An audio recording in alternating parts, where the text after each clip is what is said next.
الحمدللہ رب العالمین والصلاة والسلام علی سید المرسلین اما بعد فاعوذ باللہ من الشیطان الرجیم بسم اللہ الرحمن الرحیم۔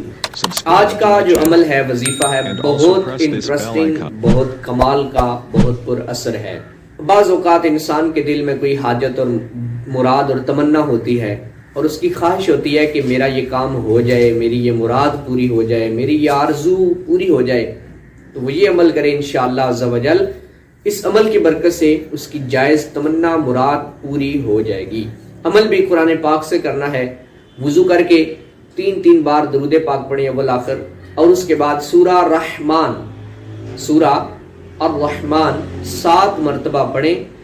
ایک ہی مجلس میں بیٹھ کے یہ سورت پڑھنی ہے، اور دوران پڑھائی جب تک آپ یہ سورت پڑھ رہے ہیں، وظیفہ کر رہے ہیں، اس وقت تک درمیان میں کسی سے گفتگو نہیں کرنی ہے۔ اول آخر 3 بار درود پاک پڑھیں اور 7 مرتبہ سورہ الرحمن پڑھیں۔ انشاءاللہ عز و جل اس سورت کی برکت سے، قرآن پاک کی برکت سے آپ کی جائز تمنا مراد ضرور پوری ہوگی۔ عمل ضرور کیجئے گا، دوسروں تک بھی اس کو شیئر کریں، ویڈیو کو لائک کریں۔ چینل کو اگر سبسکرائب نہیں کیا تو اس کو ابھی سبسکرائب کریں، اور بیل آئیکن کو آل کے بٹن پہ ضرور پریس کیجئے گا تاکہ جو بھی نئی ویڈیو آئے نا وہ سب سے پہلے آپ تک پہنچے۔